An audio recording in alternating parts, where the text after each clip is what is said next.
oportunidade a qual Ele nos concede de aprender dele, aprender com Ele, o que Ele quer falar conosco. E nós, por mais que estudemos, nós somos sempre um aprendiz. Página 45, vamos ver, estudar sobre a igreja.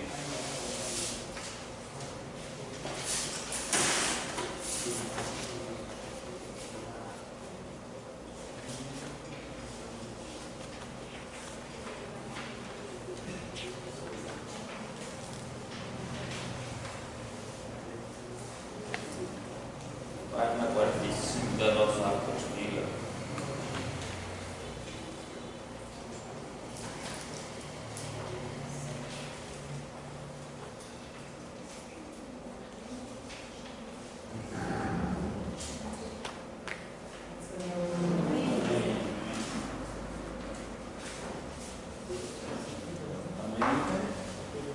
Amém? 45.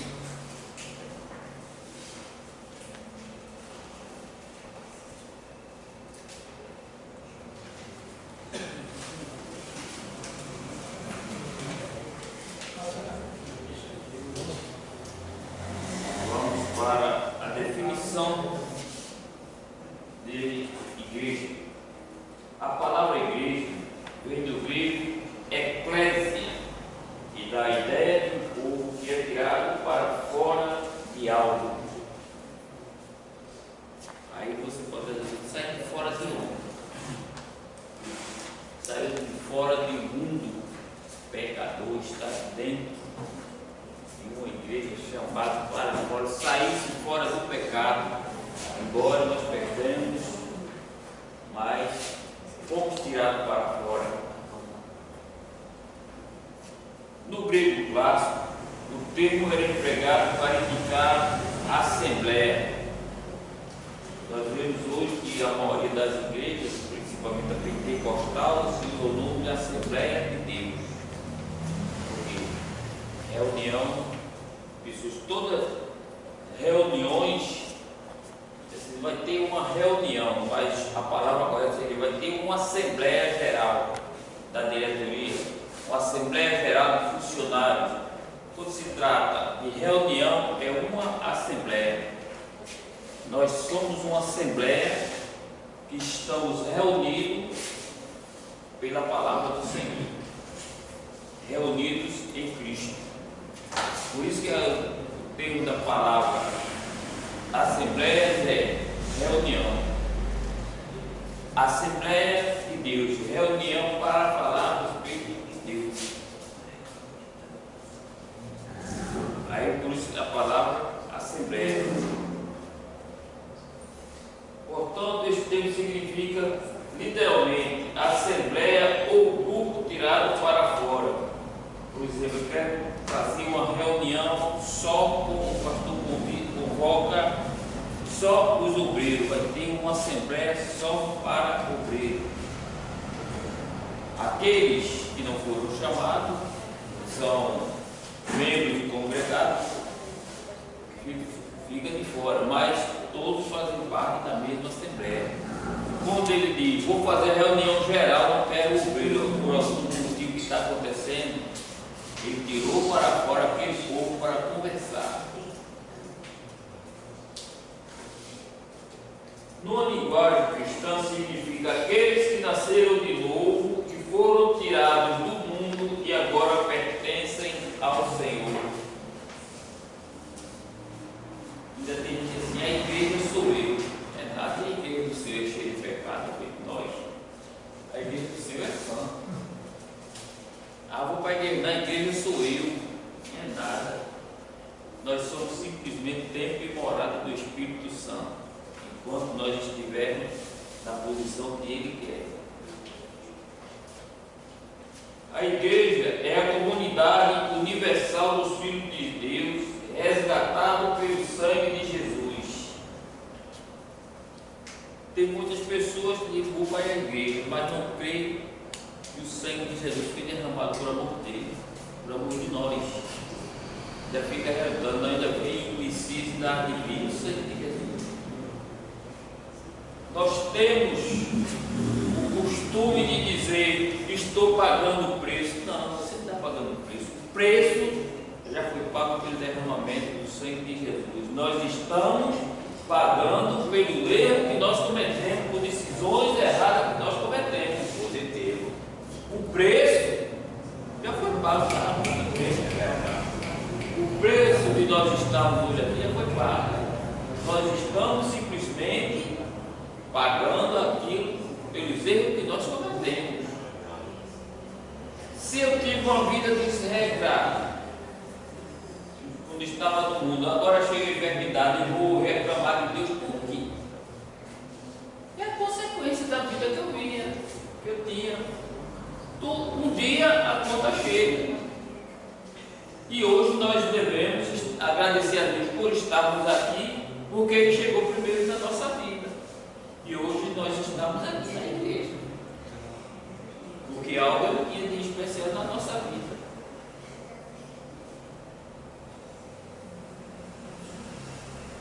A igreja é a comunidade universal dos filhos de Deus, resgatado pelo sangue de Jesus e que caminha rumo ao céu.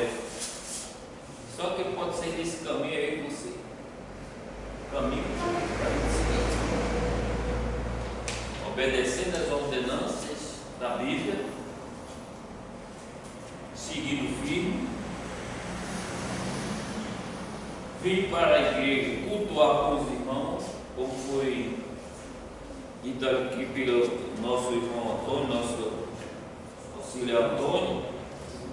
As mãos do Senhor estão estendidas para esse lugar. O ouvido dele está bem atento à oração deste lugar. As mãos dele estendidas, o ouvido aguçado. Aí quando ele diz: agora o teu pecado é que te afasta de mim. Então, a igreja, para chegar ao céu, tem que ser santa. Tem cada vez mais melhorar. Nós precisamos cada vez mais nos santificar.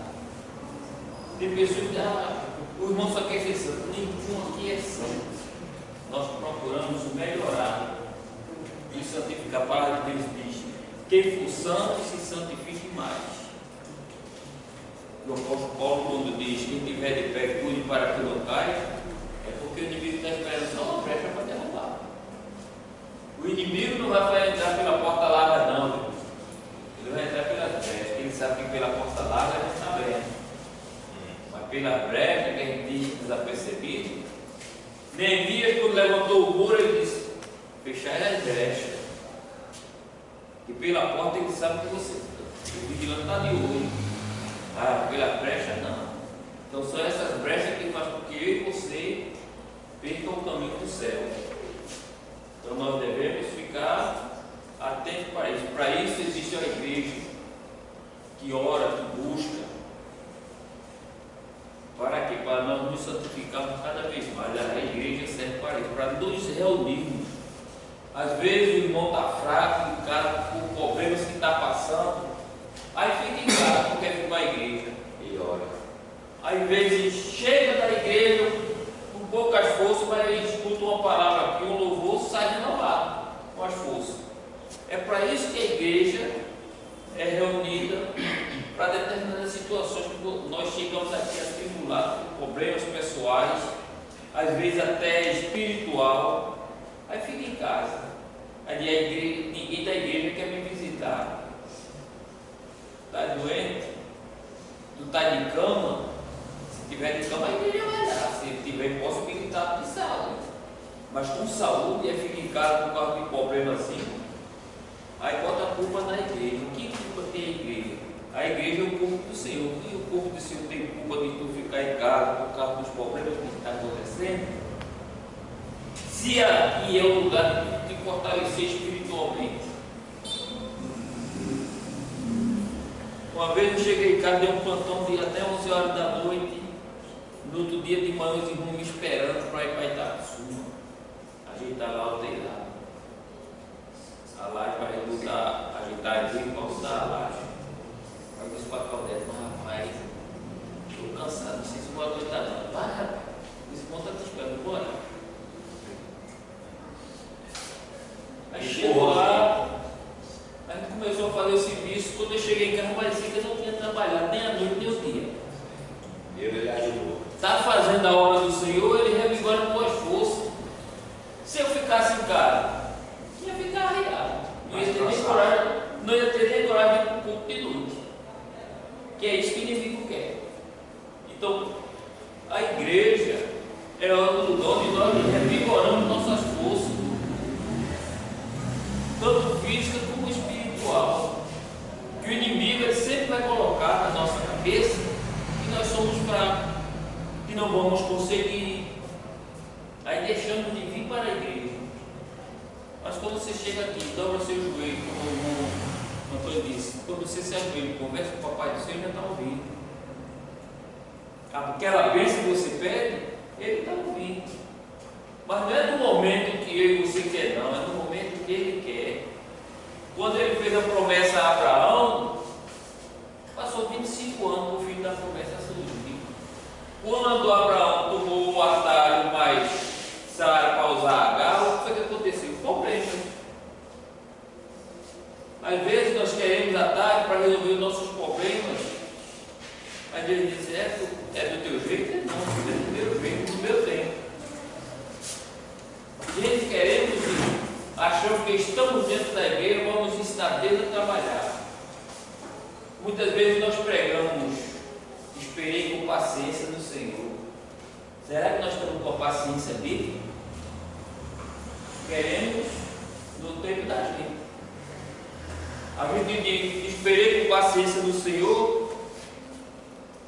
O pastor aqui estava com uma causa para resolver, espera com paciência. Aí quando chega no meu, em mim, não, o Senhor te apressa.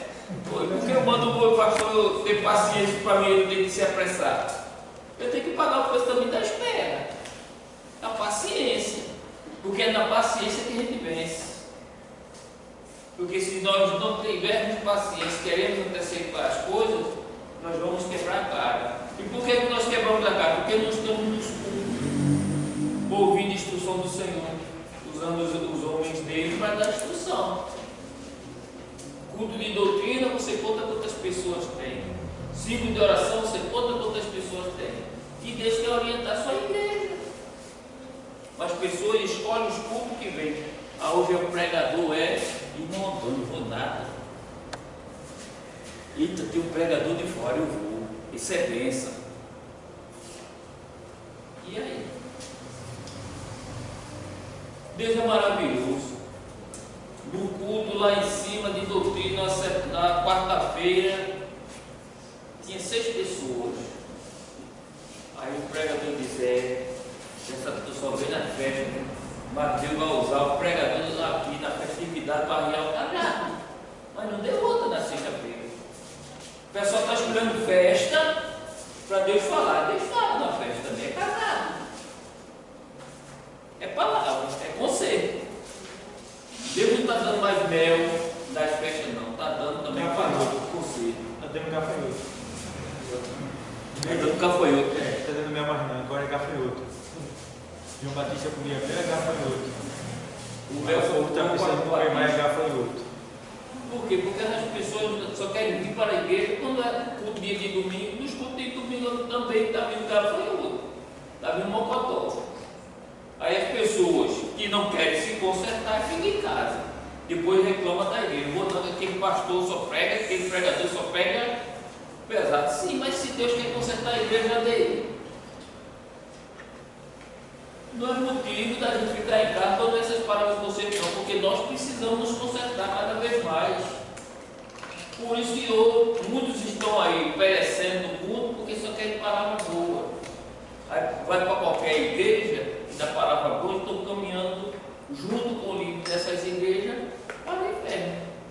Porque não estão pregando a verdadeira palavra do Senhor, só estão pregando prosperidade material. É o que muitos estão procurando na igreja hoje, prosperidade material. A gente tem que se preocupar com o espiritual.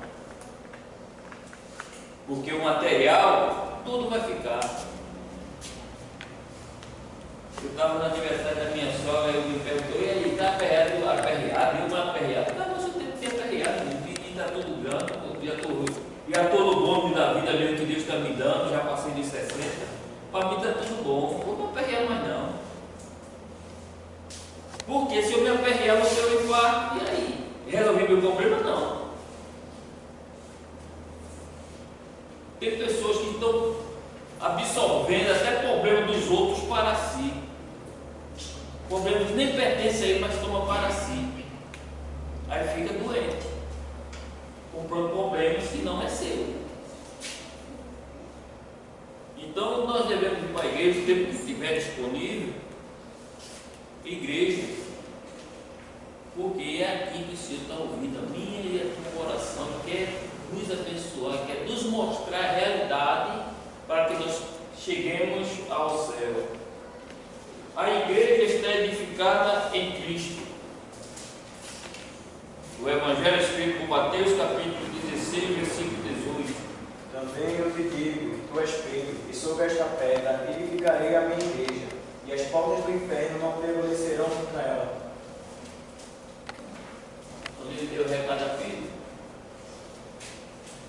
e Pedro ainda ficou meio de preso. Pedro realmente se converteu quando, depois da ressurreição de Jesus Cristo. E ele viu e disse: não, agora é verdade. Por quê? É a igreja. E as portas do inferno não se prevalecerão contra ti. Vem as adversidades, vem. Enquanto nós estivermos aqui na terra, não vamos ter problema não. A adversidade, luta, sempre vai ter na vida da gente. Principalmente quando você está, Deus está te honrando. Deus está te honrando por causa da tua obra. Vai se levantar alguém, vai dizer que tu é metido, quer dizer, quer aparecer, tu está vindo para a igreja para ajudar o pastor atrás de carro. Tudo isso vai surgir da tua vida. Se você olhar para o culto e não tem água, você se levanta e leva um copo d'água, está babando o pastor, quer estar afim de um carro. Porque as pessoas que não fazem são as que mais criticam as que fazem. As que não fazem são as que mais criticam as que fazem. Aí quando veio você ser abençoado, Deus te dá algo, vai fulano, então fraquinho, sim, mas ele estava fazendo a obra do Senhor, estava lá ajudando um, ajudando o outro, perguntando ao pastor se estava precisando de alguma coisa. Pastor, a igreja está precisando disso assim, assim. O senhor me dá a chave para ir lá ajudar, eu estou com tempo, vou lá e faço. Que o trabalho da igreja é trabalho voluntário. E aquele que trabalha voluntariamente para a igreja do Senhor, a recompensa vem do céu, não vem do pastor não. A recompensa vem do céu, vai acontecer algo na tua vida que tu nem espera, nem imagina. Diz, mas Senhor, isso tudo é para mim, sim, mas tu não vai fazer não, com amor. Está dispondo o teu tempo, deixando alguns afazeres teus para ajudar na obra. Isso é a excelência do Senhor, é ajudar a igreja. A igreja sou eu, vou quando eu puder. Sim, aí Deus vai te dando tempo de quando tu puder. Aí vai chegar o tempo que tu não vai ter tempo de poder para ir. E está fraco, praticamente fora da igreja. Aí quer culpar a campanha, porque ele foi lá visitar a igreja, o pastor. Uma vez eu estava ouvindo a pregação do pastor Eliseu, ele disse: ô filhinho, o caminho que fosse para casa, eu lembro de voltar para a igreja, o que é que tu quer que a igreja vá se bajular para tu voltar? Que ficasse beiçudo com o irmão, né? Que culpa teve Deus de tu alegar para o teu irmão ficar dentro de casa? Tem pessoas assim, aí fica rixoso com o irmão, ou até com o dirigente porque não deu oportunidade no culto, não sabendo ele que a maior oportunidade foi Deus tirar do mundo e colocar dentro da igreja, que para onde nós íamos era um caminho sem volta, de sofrimento, e Deus pela infinita misericórdia nos tirou. Essa é a maior oportunidade. Para que eu venho com o culto atrás de oportunidade? Porque eu não tenho oportunidade, eu vou ficar com raiva. O culto não foi bom. Eu que não recebi. nem cultuei, fiquei chateado e saí sob maldição, porque saí reclamando. Nós devemos dar graças a Deus de termos portas abertas, igreja com portas abertas para nós cultuarmos. E vai chegar o tempo de nós procurarmos uma porta aberta e nós vamos encontrar.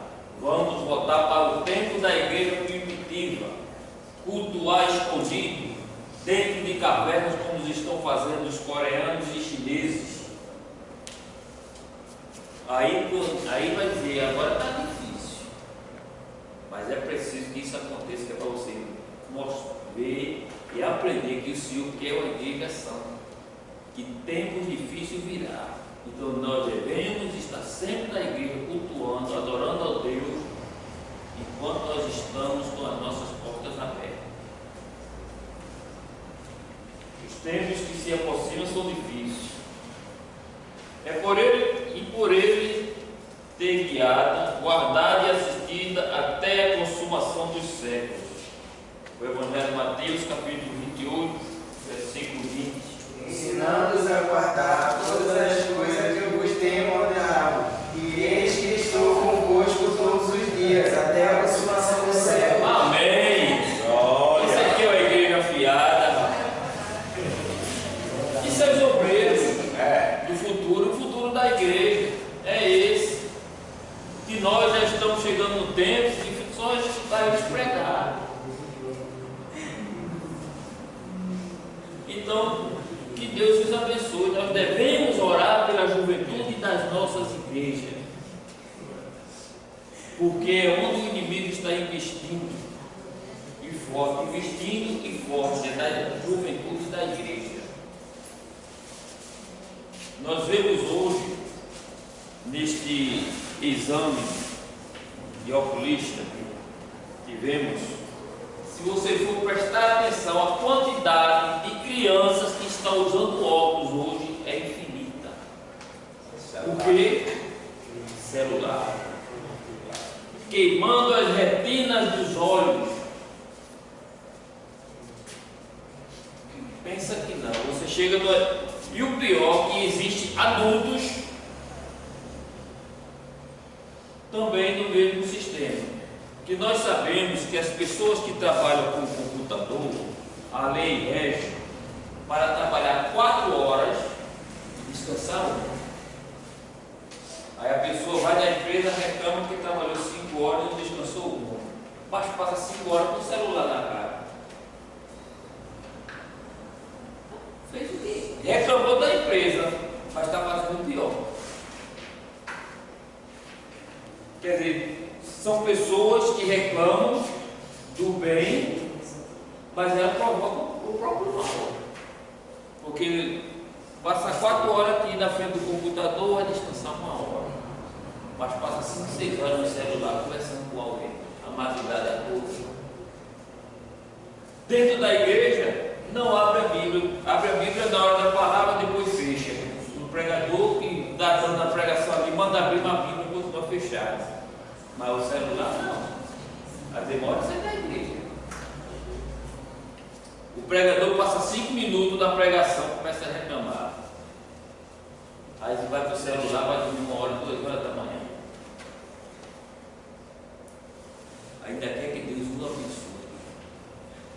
Não lê mais a Bíblia. E quando lê a Bíblia, que é aquele versículo que alimenta seu ego.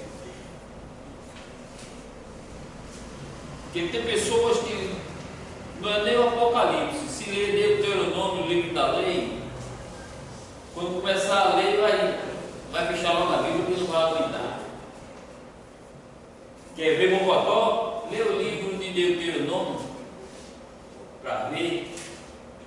Aí não, vou lá para o livro dos Salmos, só os campos de vitória de Davi, mas não sabe que Davi passou para chegar ali. Ninguém quer passar o que Davi passou. Davi foi ungido a rei como criança, mas quanto tempo passou para assumir o trono?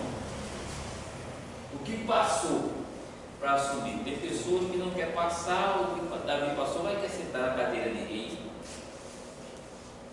não vem para a igreja, não cultua, não ajuda na obra, não sai da campanha, não vem para o ciclo de oração, não vem para o culto de doutrina, que são os cultos principais. Todo culto é bom, mas o de doutrina, escola bíblica, ciclo de oração, não tem melhor não. Porque você está aprendendo, você está se alimentando, principalmente espiritualmente e no conhecimento da palavra. Quando a gente vê a lição de adulto desse trimestre, quantas famílias, se hoje, até a menina que trabalha comigo quando viu meu livro, disse: quero uma revista dessa para mim. Quer aprender? É afastada do evangelho, falta só você voltar. Mas quer aprender, porque a gente tem que aprender também como lidar com família. Porque muitas famílias hoje estão desregradas. Porque meu filhinho querido botou água no banheiro para pai tomar banho, mas o outro não colocou, aí eu vou comprar um celular do primeiro mundo para ele. Aí é que o outro vai fazer mesmo. Se não tiver para dar igual ao meu, não tem. É isso que está nos ensinando a lição bíblica desse trimestre. Família. É onde o inimigo está atacando. Ah, porque meu filho errou, vou abandonar. Não, não abandono o seu filho, não. Todos nós somos passivos de erro. Nós não queremos ser perdoados. Jesus colocou o marco fundamental da igreja, da sua vida por ela na cruz do Calvário. Então, quando a gente olha para a cruz, Jesus, será que eu sou merecedor disso? Tão errado que nós somos, será que nós somos merecedores? Deu a vida por mim, por ti, para hoje estarmos aqui e levarmos lá adiante a palavra dele.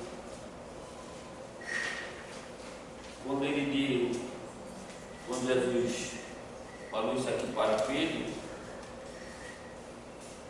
Pedro era um homem carrasco, não largava a espada, ele era o segurança de Jesus, como se diz, né? Mas quando Jesus disse: nessa pedra edificarei a igreja, veio na primeira pregação de Pedro, quantas almas se converteram?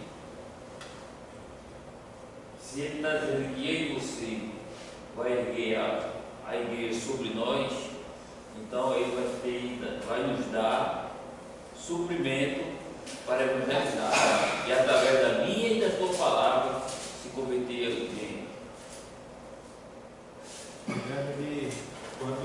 Quando o Senhor disse para Pedro, guardem isso, viu? Porque os católicos dizem que a igreja, Jesus fundou a igreja em Pedro. Não foi em Pedro. Aquele trocadilho ali, quando o Senhor diz: olha, e eu te digo que tu és Pedro. Veja bem, primeiro o Senhor perguntou quem dizem ser ele, no caso, né? Filho do homem, né? Aí disseram várias pessoas: Jeremias, né? Elias, João Batista, João Batista. Aí ele faz: e vocês, o que dizem, seu filho do homem? Aí Pedro vai e diz: tu és o Cristo, o Filho de Deus vivo. Aí o Senhor diz: olha, em verdade eu te digo que quem te revelou isso não foi carne nem sangue, mas o meu Pai, né? O meu Pai que está no céu. E eu te digo que sobre esta pedra, e eu te digo que tu és Pedro, e que sobre esta pedra, não Pedro, que Pedro no grego é pedra, um fragmento da rocha, e Jesus é a rocha. Então, quando ele diz que vai estar fundando a igreja sobre esta pedra, não é sobre Pedro, pedra, é sobre ele. É como se ele estivesse dizendo assim. É como se ele estivesse dizendo assim. Tu és Pedro, e sobre essa pedra, sobre a pedra que o Senhor revelou a Pedro, que era quem? Jesus. Então, sobre essa pedra que tu falaste, eu edificarei a minha igreja. Entendeu? Então, Jesus ali, ele está fundando a igreja nele mesmo, não é Pedro. Entendeu isso? Certo? Porque se não ver mais no texto aí tem, e no texto que a gente vai entrar daqui a pouco, tem dizendo que ele é a pedra que os edificadores, o quê? Rejeitaram. Não é isso? Está entendendo? A pedra angular. Então, os católicos dizem que a pedra é Pedro. Não, a rocha, que é aquela pedra onde ele fundou a igreja, é Jesus. Vocês estão entendendo? Amém. Vocês estão entendendo? Então, Jesus não fundou em Pedro, fundou nele mesmo. Continua. Porque Pedro simplesmente teve a revelação do Espírito Santo, né? Ele já foi um homem já dirigido pelo Espírito Santo. Jesus é a cabeça da igreja. A igreja é comparada a um povo espiritual, da qual Cristo é a cabeça. Carta aos Efésios, capítulo 5, versículo 23. Porque o marido é a cabeça da mulher, como também Cristo é a cabeça da igreja, sendo ele próprio o salvador do povo. Nós vemos hoje igrejas com pastoras, e o pastor, o marido da pastora, não é pastor. Aí a cabeça da igreja é a mulher, assim como a cabeça da igreja é Cristo.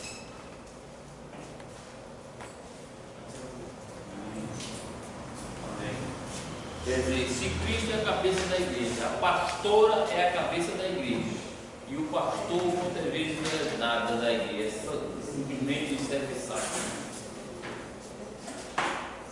Eu não tenho nada contra, mas eles também não têm contra a Bíblia.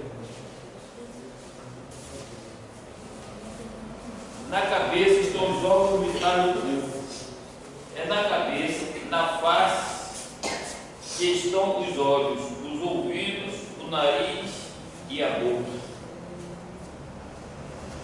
Se Cristo é a cabeça da igreja, Ele nos deu dois ouvidos para ouvirmos, nariz para respirar e uma boca para nós falarmos menos. Jesus não precisa dizer muita coisa que Ele é. Quando Ele disse a Pedro que o Espírito Santo revelou quem Ele é, Jesus não precisa estar fazendo propaganda do que Ele é, não. Que muitas vezes, quando Ele fazia milagres, Ele não queria que dissesse. Mas só que quando você recebe um milagre, não quer dizer que recebeu uma bênção de Deus. Não tem como ficar calado. Que até os testemunhos indicam. Né? Esse cara está lá aleijado na porta do templo, já está andando, flutuando. Sim. Pergunta ele quem fez. A verdadeira visão, a real audição e o maravilhoso paladar espiritual da igreja reside em Cristo e através do Espírito Santo. E tudo é comunicado à igreja.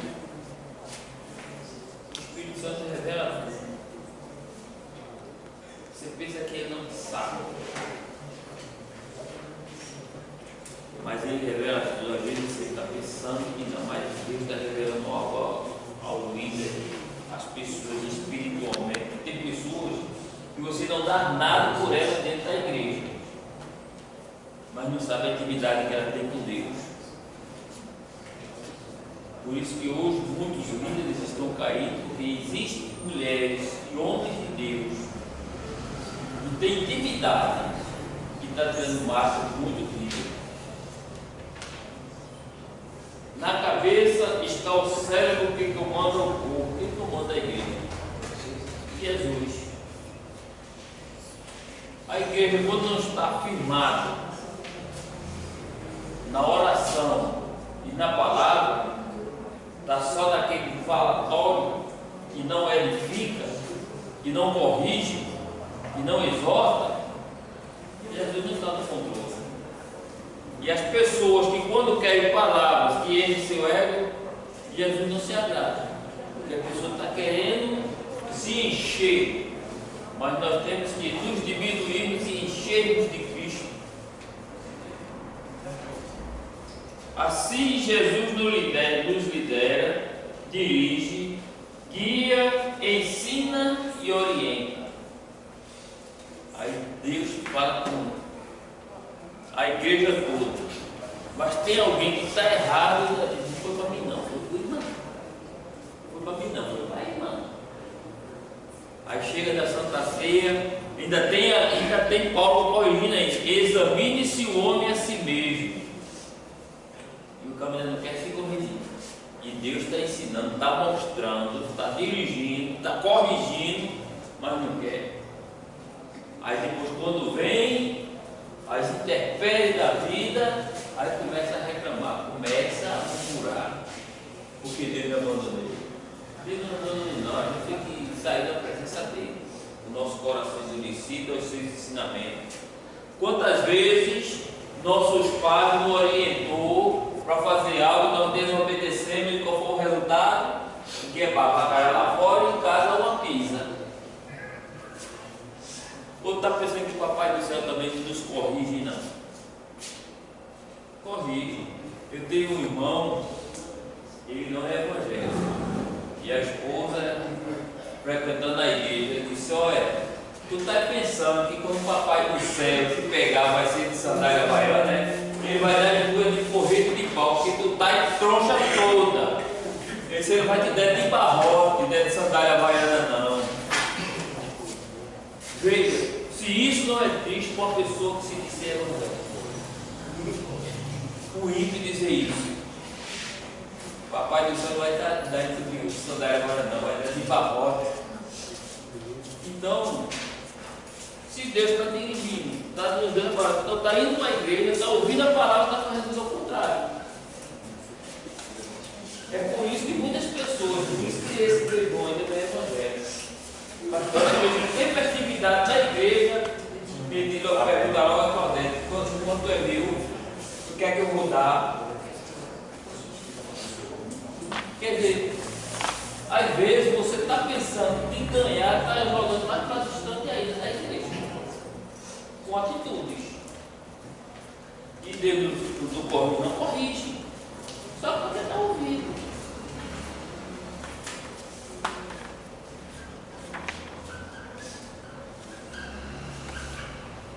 Assim Jesus nos lidera, dirige, guia, ensina e orienta. Ele disse: aprendei de mim. Mateus 11:29. Tomai sobre vós o meu jugo e aprendei de mim, que sou manso e humilde de coração, e acharei descanso para a vossa alma. Treinaram.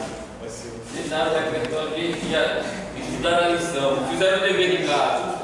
Estão de parabéns, fizeram o dever de casa. Nele estão os tesouros da sabedoria e da ciência. Colossenses, capítulo 2, versículo 3.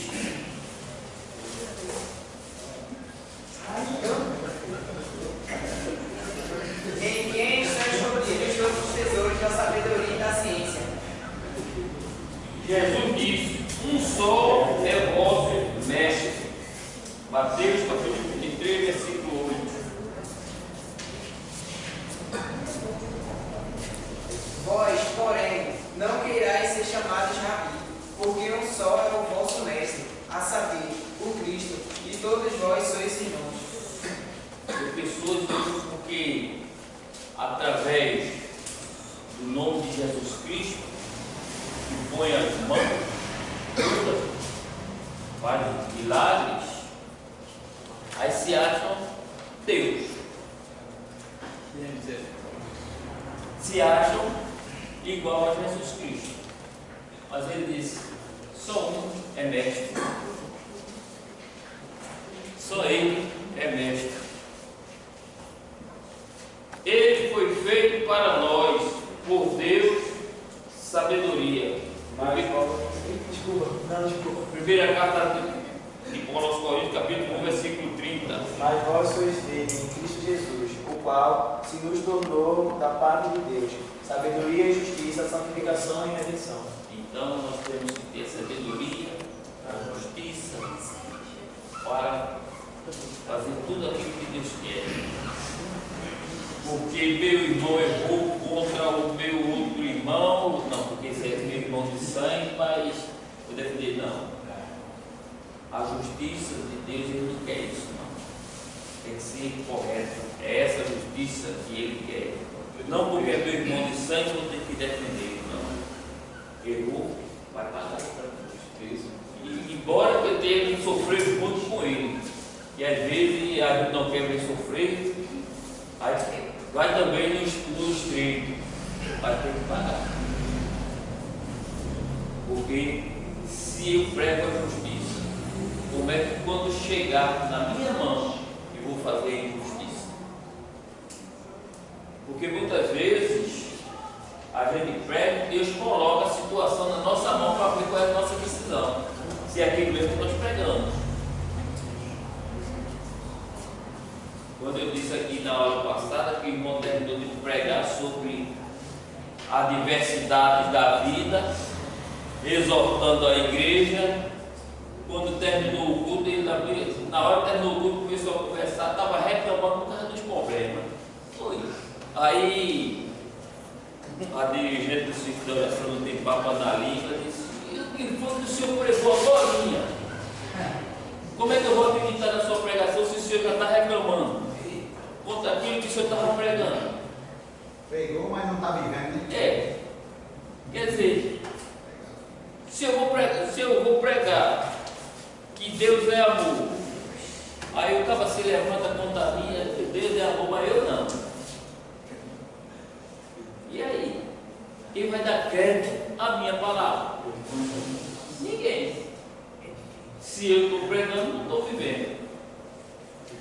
Se eu digo que vou esperar com paciência do Senhor, eu vou estar reclamando 24 horas porque minha bênção não chegou ainda.